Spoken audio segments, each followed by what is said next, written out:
Film Fear Street merupakan film horor yang memiliki 3 part, di mana semuanya berkesinambungan. Jadi jika kalian ingin mendengarkan rangkumannya ataupun ingin menontonnya, pastikan untuk menonton secara berurutan. Yang pertama ada Fear Street Part 1 1994, dilanjutkan dengan Fear Street Part 2 1978, dan ditutup dengan Fear Street Part 3 1666. Jadi, ceritanya ini kita akan dibawa berpetualang memecahkan misteri kelam dari masa depan ditarik mundur ke masa lalu. Oke guys, kali ini aku akan mereview dan merangkum salah satu film horor yang bisa dibilang worth it banget buat kalian tonton. Karena bagus dari segi cerita, menghibur, dan juga realistis walaupun film ini dari segi vibe-nya sangat teenager. Jadi film ini didominasi oleh para remaja, makanya kita mendapatkan kesan cool, misteri, komedi, seru, drama, dan tentunya dengan cerita horornya yang kelam dan menyeramkan. Kalau kalian nanya kenapa film ini bisa dibilang cool? Karena film ini didominasi oleh para remaja, jadi di sini kita bakalan dapat sense semangat dan dinamisnya para remaja yang seru-seru dan karakter-karakternya yang unik. Ada anak yang broken home, ada anak gamer, ada pengedar narkoba, dan lain-lain. Kalau kalian nanya lagi, apanya yang misteri? Sudah pasti karena film ini adalah film horor, kita bakalan disajikan sisi gelap yang tersembunyi dan nantinya akan dipecahkan oleh para remaja tersebut. Film ini bakalan nunjukin ke kita sisi penasarannya anak-anak remaja dan masalah yang menimpa mereka, di mana mereka dihadapkan pada masalah yang rumit dan gelap, serta mengharuskan mereka untuk memecahkan masalah tersebut. Nah, kalau kalian nanya lagi kenapa film ini realistis, di sini adalah bagian yang menarik dari film ini. Walaupun terkesan teenager, film ini terbilang sangat realistis dan nyambung dengan dunia nyata. Jadi nggak terlalu dilebay-lebaykan, kayak tidak selamanya happy ending ataupun tidak selamanya bad ending. Jadi porsinya pas. Selain itu film ini juga tidak terlalu diindah-indahkan, tapi bisa dibilang unik karena pemeran utama dalam film ini adalah seorang remaja wanita penyuka sesama jenis dan juga mengangkat kesenjangan sosial. Film Fear Street juga bisa dibilang berani nih guys. Jadi bukan hanya berisi konten tabu dengan pemeran utamanya yang penyuka sesama jenis, film Fear Street ini jelas sekali out of the box. Pemeran utama dalam film ini bukanlah karakter yang likable. Jadi nih guys, kalian kalau nonton film, khususnya film-film teenager, pasti aja karakter utamanya itu likable atau bisa dibilang idola banget pas baru dilihat. Kayak yang cantik banget ataupun ganteng banget. Ya istilahnya kalau dikotakan secara luas itu kulit putih, rambut lurus, wajah cantik atau ganteng, badan proporsional dan kepribadian yang wah banget. Nah, sedangkan film Fear Street ini keluar dari jalan itu dan membelokkan semuanya. Jadi di sini pemeran utamanya itu berkulit hitam, rambut keriting, wajahnya yang gak cantik-cantik amat, tomboy, posturnya biasa aja, malah terkesan bungkuk, dan preferensi seksualnya yang unik. Oke, aku bakalan kasih bayangan ke kalian. Kalau kalian ke sekolah, pasti aja ada anak yang tidak terlalu menarik dan biasa-biasa aja, terus pembawaannya tuh kayak gak ada gairah hidup. Nah, itu dia si pemeran utama dalam film ini. Jadi film ini sama aja kayak berencana menjatuhkan diri sendiri, tapi ujung-ujungnya mendapatkan tepuk tangan yang meriah dari para penonton. Makanya film ini bukan kaleng-kaleng. Oke, langsung aja kita mulai ke alur ceritanya. Film ini dibuka dengan seorang wanita bernama Heather yang bekerja lembur pada mall di sebuah kota yang bernama Shadyside. Saat mall telah ditutup, wanita tersebut bersiap-siap untuk pulang dan meminta temannya Ryan untuk mengantarnya. Setelah menutup tokonya, Heather tiba-tiba diserang oleh pria bertopeng yang membawa pisau. Di sini Heather sempat melarikan diri dan menelpon 911. Namun akhirnya pembunuh tersebut berhasil mengejarnya dan menikamnya dengan pisau. Heather sempat membuka topeng pembunuh tersebut yang ternyata adalah temannya sendiri, Ryan. Di saat yang bersamaan, polisi kemudian tiba di lokasi dan menembak tepat di kepala Ryan. Kejadian ini menambah catatan buruk bagi kota Shadyside yang saking buruknya kota tersebut dijuluki sebagai ibu kota kriminal. Jadi nih guys, kota ini adalah kota yang penuh dengan catatan kriminal, tidak berprestasi dan tidak ada yang bisa dibanggakan. Hal ini berbanding terbalik dengan kota tetangganya, yaitu Sunnyvale yang dipenuhi dengan orang-orang sukses dan berprestasi. Di sini aku bakalan jelasin. Ada dua kota dalam film ini yang istilahnya itu berkebalikan. Kota tersebut adalah kota Shadyside dan kota Sunnyvale. Shadyside adalah kota yang selalu bermasalah dan menghasilkan orang-orang gagal, ekonomi rendah, dan yang paling parahnya lagi, kota tersebut dipenuhi dengan pembunuh. Sedangkan Sunnyvale itu kebalikannya. Semua orang di kota itu sukses, kaya raya, dan selalu menang di bidang apapun. Yang paling miris lagi, kedua kota ini adalah tetangga. Oke, lanjut ke alur ceritanya. Selanjutnya kita diperkenalkan dengan seorang wanita remaja bernama Dina yang sedang putus cinta. Dina ini tinggal di kota Shadyside yang memiliki keluarga dengan kondisi yang cukup memprihatinkan. Di mana seperti biasa, para orang-orang di Shadyside ini selalu memiliki permasalahan ekonomi. Hal inilah yang menjadikan ayahnya bekerja lembur dan jarang berada di rumah. Selain tinggal dengan ayahnya, Dina juga memiliki seorang adik laki-laki bernama Josh.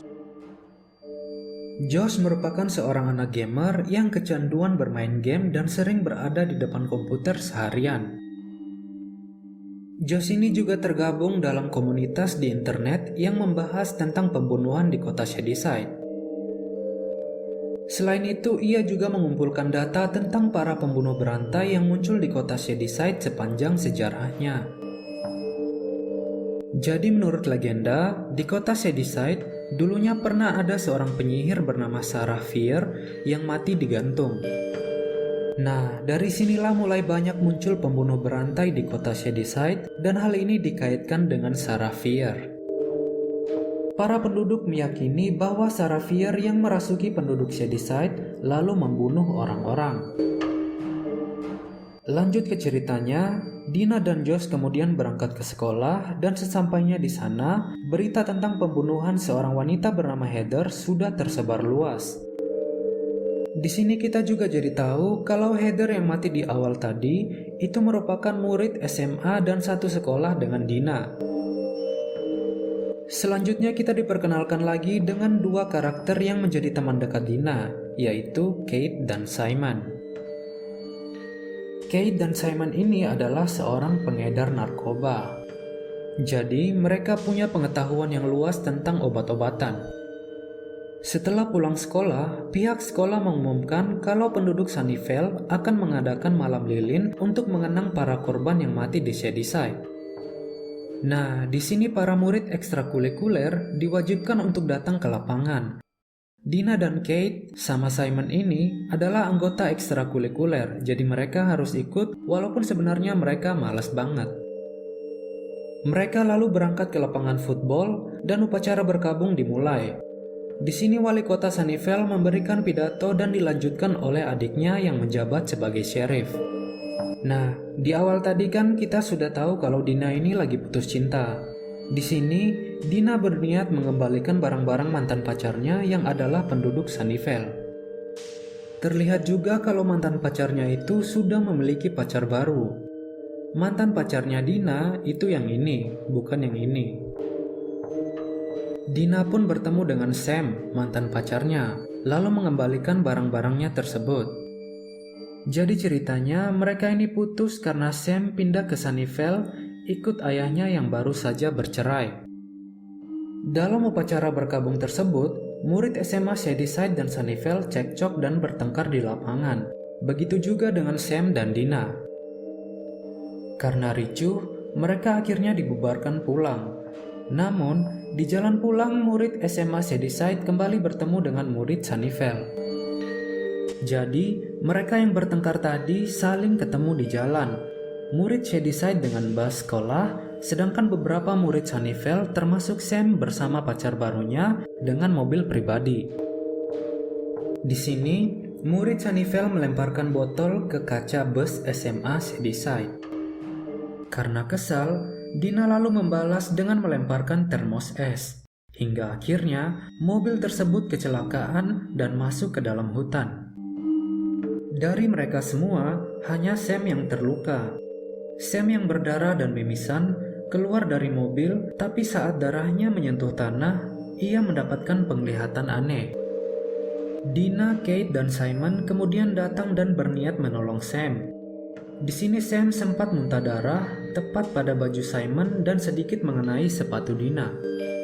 Akhirnya, Sheriff tiba di lokasi dan mewawancarai para murid SMA, sedangkan Sam dibawa ke rumah sakit.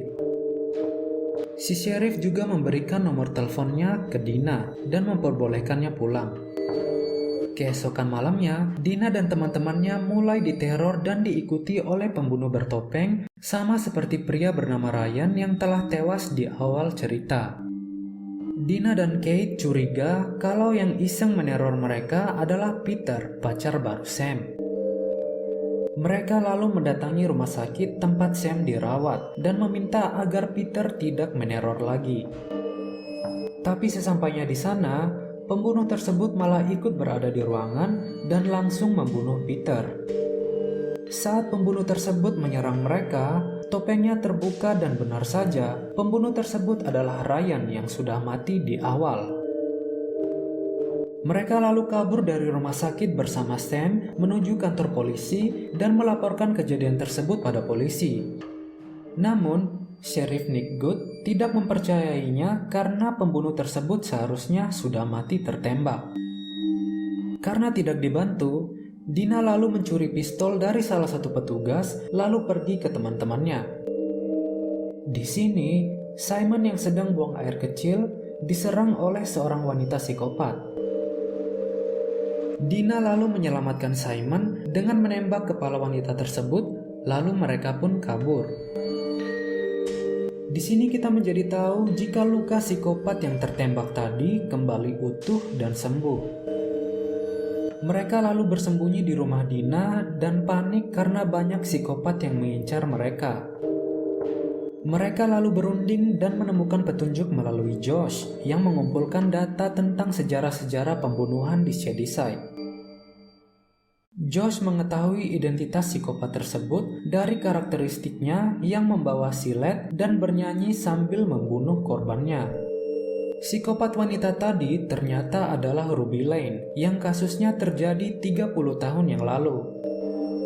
Josh akhirnya mengeluarkan semua data tentang psikopat Shadyside dan menunjukkannya pada yang lain.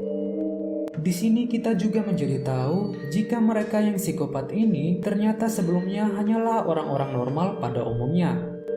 Daftar para psikopat tersebut adalah Ryan Torres yang mati di awal film, psikopat Camp Nightwing dari 16 tahun yang lalu, Ruby Lane dari 30 tahun yang lalu, Harry Rooker dari 40 tahun yang lalu, Humpty Dumpty dari 59 tahun yang lalu, Billy Barker dari 72 tahun yang lalu, psikopat pandai besi dari 90 tahun yang lalu, dan seterusnya hingga ke 328 tahun yang lalu, psikopat pertama yaitu seorang pastor bernama Cyrus Miller. Jadi bisa dibayangkan selama 328 tahun di kota Shadyside ini selalu bermunculan psikopat secara terus-menerus. Nah, semua ini dihubungkan dengan penyihir bertangan satu yaitu Sarah Fier. Ia hidup pada tahun yang sama dengan psikopat pertama yang tercatat. Jadi, pada masa itu Sarah Fier dieksekusi oleh para warga dan menjadi legenda turun-temurun di Shadyside. Dipercaya Sarah Fier merasuki penduduk Shadyside dan menjadikan mereka psikopat. Setelah mendengarkan penjelasan Josh, Sam kemudian muntah darah lagi. Di sini, Sam menjelaskan kalau penglihatan yang ia dapat dari hutan tadi adalah dari Sarah Fier, si penyihir. Mereka lalu pergi ke lokasi kecelakaan di mana Sam mendapatkan penglihatan. Di sini, betapa kagetnya mereka ternyata di tanah tersebut terdapat makam Sarah Fier. Jadi, Sarah Fier bukan hanya legenda, tapi memang benar-benar ada. Mereka lalu berspekulasi jika Sarah Fier membangkitkan para psikopat karena makamnya diganggu. Mereka lalu berencana membungkus tulang-tulang Sarah Fier dan menguburnya kembali, lalu meminta maaf. Namun Sam kemudian mimisan dan darahnya mengenai tulang tersebut. Ia lalu kembali mendapat penglihatan tentang Sarah Fier. Setelah dikubur, muncul psikopat lagi dan terlihat psikopat tersebut hanya mengincar Sam. Mereka akhirnya kabur dan menyadari jika selama ini para psikopat hanya mengejar Sam karena darahnya. Jadi, saat kecelakaan tadi dan muntah darah Sam mengenai baju Simon dan sepatu Dina. Makanya para psikopat itu mendatangi mereka. Jadi intinya, target para psikopat itu adalah Sam, bukan yang lain. Mereka akhirnya menyusun rencana dan menjadikan Sam sebagai umpan. Di sini, mereka berencana menggiring para psikopat tadi ke dalam satu ruangan dan meledakkan ruangan tersebut dengan bahan kimia yang ada di sekolah. Rencana mereka berjalan dengan baik. Tapi para psikopat yang sudah hancur berceceran ternyata kembali utuh dan kembali hidup. Mereka akhirnya kembali kabur dan di sini Kate sempat putus asa. Namun mereka menemukan fakta lain dari Josh jika ada seorang wanita bernama Cindy Berman yang sempat selamat dari kejaran para psikopat tadi. Tapi sebelumnya ia telah mati namun dihidupkan kembali. Mereka akhirnya menyusun rencana baru dengan membunuh Sam lalu menghidupkannya kembali. Cara ini dibuat oleh Kate dan Simon dengan ide membuat Kate overdosis obat-obatan lalu menghidupkannya kembali dengan epinefrina yang dikenal sebagai adrenalin. Cara ini kembali gagal di mana para psikopat datang dan mengganggu rencana mereka. Obat yang harusnya diminum oleh Sam malah tertinggal dan berceceran.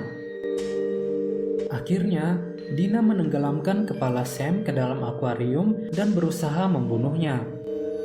Di sisi lain, Kate, Simon, dan Josh digunakan sebagai umpan. Jadi, mereka melumuri baju mereka dengan darah Sam agar psikopat tersebut berpencar dan mengejar mereka. Namun sayangnya, Kate dan Simon harus mati secara mengenaskan di tangan para psikopat. Dina akhirnya berhasil membunuh Sam dan menghidupkannya kembali. Di sini, para psikopat baru berhenti mengejar mereka. Scene berpindah di mana Dina, Sam, dan Josh diwawancarai oleh sheriff. Mereka memberi keterangan palsu dan merahasiakan kejadian yang sesungguhnya.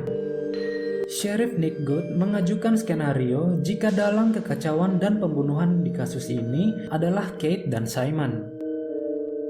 Di sini Dina hanya bisa sedih dan menyindir sheriff tersebut karena tidak tega pada kedua sahabatnya. Setelah diwawancarai, mereka hendak pulang. Namun sebelum pulang, Josh membantu salah satu tahanan untuk kabur. Dia akhirnya berteman dengan tahanan tersebut.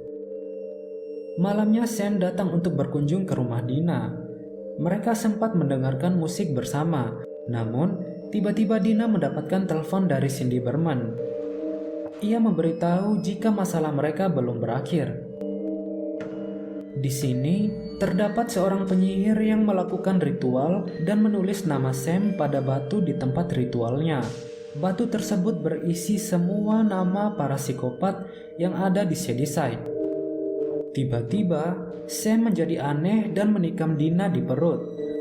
Mereka akhirnya bertarung dan Dina berhasil mengikat Sam. Di sini, Sam telah berubah sama seperti para psikopat lainnya. Film ini ditutup dengan Dina yang berjanji akan mengembalikan Sam seperti Sam yang ia kenal sebelumnya. Oke guys, film ini akan bersambung ke part 2 ya. Cek aja di channel aku atau di deskripsi. Jangan lupa like, komen, dan subscribe untuk terus dukung channel ini. See you in the next video. Bye!